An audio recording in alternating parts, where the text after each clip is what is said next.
Students, whatever homework is given to you, you have to submit it on the very next day between 8 am to 1 pm to the given WhatsApp number, and it is compulsory to submit your homework as your attendance will be marked on the basis of your submission.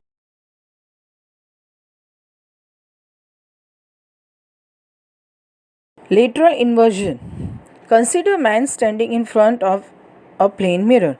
Figure 15.4. हम ऐसा assume करते हैं कि एक आदमी खड़ा है plane mirror के आगे, जिससे फिगर 15.4 में देख सकते हैं. You will notice that if he pretends to shake his right hand in front of the mirror, then its image in the mirror appears as if he is shaking his left hand. This left-right inversion of the object is known as lateral inversion. आप ये notice कर रहे होंगे कि अगर ये person right hand shake करता है मिरर के सामने, तो इमेज में मिरर में उसका लेफ्ट हैंड आपको दिखेगा. इस तरह से राइट और लेफ्ट इन्वर्जन जो ऑब्जेक्ट का दिखता है उसको हम कहते हैं lateral inversion.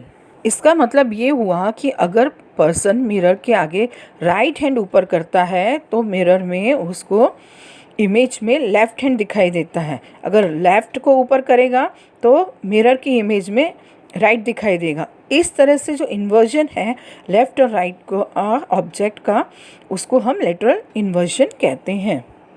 You must have noticed that the word ambulance in front of an ambulance is written literally inverted. Figure 15.5a. आपने देखा होगा कि एम्बुलेंस के फ्रंट साइड पे हमेशा उल्टा लिखा हुआ होता है. इन्वर्टेड, लिटरली इन्वर्टेड मीन्स उल्टा लिखा हुआ होता है. एम्बुलेंस सीधा नहीं लिखा होता है, उल्टा लिखा होता है, जैसे फिगर 15.5a में देख सकते हैं. This is done so that the driver of the vehicle in front of the ambulance can easily read the correct word on his rear view mirror. Figure 15.5b and give way to the ambulance. ये इसलिए उल्टा लिखा हुआ होता है ताकि जो vehicle ambulance के सामने जा रहा है तो वो उसको पढ़ सके, राइट करेक्ट स्पेलिंग पढ़ सके रियर व्यू में, और उसको एम्बुलेंस को रास्ता देगा. क्योंकि एम्बुलेंस को इमरजेंसी होती है जाने के लिए, तो अगर वो उसके मिरर में उसको एम्बुलेंस लिखा हुआ दिखाई देगा मिरर में, तो इजीली उसको फटाफट उसको वे देगा जिससे एम्बुलेंस जा सकेगी. Multiple reflection. Have you seen mirrors placed parallel to each other in the trial rooms of a clothes showroom or in a hair salon? क्या आपने देखा है कि मिरर्स को पैरेलल लगाया गया है एक दूसरे से? जब ट्रायल रूम में आप जाते हो कपड़े ट्राई करने के लिए शोरूम के अंदर और हेयर सलून्स में, we can see infinite multiple images of one self. उसमें हम ट्रायल रूम में हम अपने एक से ज़्यादा इमेजेस देख सकते हैं. हेयर सलून में भी हम अपने हम होते एक हैं पर हम मल्टीपल इमेजेस अपने आप की देख सकते हैं. When two or more mirrors are placed in such a way that light from an object undergoes multiple reflection in them, we can observe multiple images of the object. इस तरह से अगर दो या दो से ज़्यादा मिरर को प्लेस किया जाता है तो हम मल्टीपल रिफ्लेक्शन देख सकते हैं ऑब्जेक्ट की, और मल्टीपल इमेजेस उस ऑब्जेक्ट्स के देख सकते हैं. The most common device that use multiple reflection are kaleidoscope and periscope.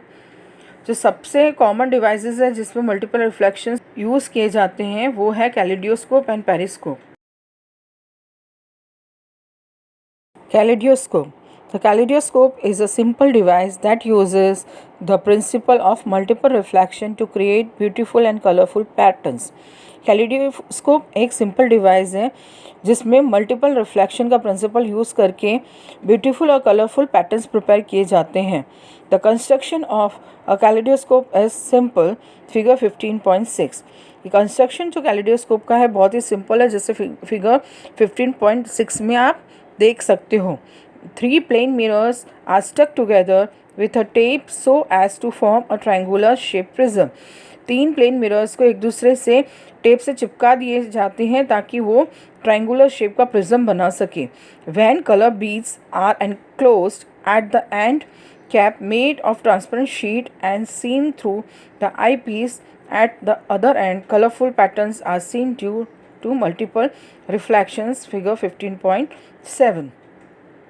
जब इसके अंदर कलरफुल बीड्स डाले जाते हैं एंड पे और वो ट्रांसपेरेंट शीट का बना हुआ होता है, तो आई पीस से हम दूसरे एंड से देखते हैं तो हमको क्या दिखाई देता है, कलरफुल पैटर्न्स दिखाई देते हैं। क्यों दिखाई देते हैं? क्योंकि ये मल्टीपल रिफ्लेक्शन की वजह से बनते हैं, जैसे हम फिगर 15.7 में देख सकते हैं।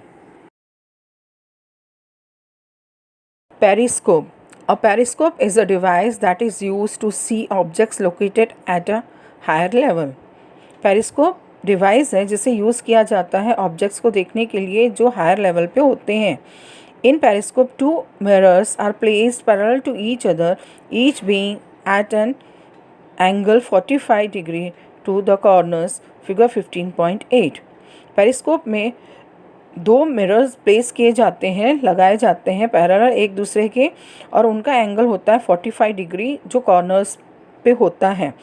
फिगर 15.8 में आप देख सकते हो कि 2 मिरर लगाए गए हैं 45 डिग्री एंगल पे, बिल्कुल कॉर्नर में। It is commonly used in submarines and by the military for spying. Periscope का यूज़ सबमरीन्स में किया जाता है, जो जहाज़ पानी के नीचे काम करते हैं उसमें यूज़ होता है, और मिलिट्री वाले जो जासूसी करते हैं उनमें यूज़ होता है। Refraction of light. Figure 15.9 shows a pencil in a cup of water. The pencil appears to be broken. Why does this happen? This happens because of refraction. Figure 15.9 में हम देख सकते हैं एक पेंसिल है कप ऑफ वाटर में, और वो ऐसी लगती है जैसे टूटी हुई है। ये क्यों ऐसी लगती है? This happens because of refraction. ये रिफ्रैक्शन की वजह से हमको ऐसी लगती है जो पेंसिल पानी में पड़ी हुई है जैसे वो टूटी हुई है। The phenomena in which light passing from one optical medium to another diverts from its path and changes its direction is called refraction. वो फिनोमिना जिसमें लाइट जो एक मीडियम से दूसरे मीडियम में डाइवर्ट होती है और अपनी डायरेक्शन को चेंज करती है, पाथ को चेंज करती है, उसे हम रिफ्रैक्शन कहते हैं। It is found that when light passes from air into water, it bends towards the normal. Figure 15.10a. And when it passes from glass to air, it bends away from the normal. Figure 15.10b. ऐसा पाया गया है कि जब light pass होती है air से water में तो वो बैंड करती है नॉर्मल की तरफ, जैसे फिगर 15.10a में हम देख सकते हैं। और जब ये लाइट पास होती है ग्लास से एयर मीडियम में, तब यह बैंड होती है नॉर्मल से दूर, जैसे हम फिगर 15.10b में देख सकते हैं। This is because light slows down in an optically denser medium. क्योंकि ये इसलिए होता है क्योंकि लाइट जो है स्लो डाउन हो जाती है डेंसर मीडियम में। When light passes from an optically rare medium air to an optically denser medium glass, it bends towards the normal. जब लाइट पास होती है रेयर मीडियम जैसे एयर से डेंसर मीडियम जैसे ग्लास, तो वो बैंड करती है नॉर्मल की तरफ। When it passes from an optically denser medium glass to an optically rarer medium air, it bends away from the normal. जब लाइट पास करती है डेंसर मीडियम जैसे ग्लास से रेयर मीडियम जैसे एयर में, तो वो बैंड करती है नॉर्मल से दूर। Therefore, reflection is defined as the phenomena in which a light ray passes obliquely from one optical medium to another optical medium, diverts its path. इसीलिए रिफ्रैक्शन को डिफ़ाइन किया गया है। रिफ्रैक्शन एक फिनोमिना है जिसमें जो लाइट रे है वो ऑप्टिकली एक मीडियम से दूसरी ऑप्टिकल मीडियम में जाती है, तब अपने पाथ को डाइवर्ट कर देती है। Dispersion. Most of us have seen rainbows in the sky. A rainbow is formed when the white light from the sun gets spilled up into its 7 constituent colors. Figure 15.11. This splitting white light into its constituent colors is known as dispersion. हम सब ने rainbow sky में देखा है। ये rainbow white light द्वारा बनता है। जब ये वाइट लाइट स्पिल्ट होती है 7 कलर्स में, जैसे फिगर 15.11 में हम देख सकते हैं, ये स्पिल्टिंग जो वाइट लाइट की 7 कलर्स में होती है उसको हम डिस्पर्शन कहते हैं। Dispersion of white light can be obtained by using a prism. This was demonstrated by Sir Isaac Newton and was published in his book Optics in the year 1704.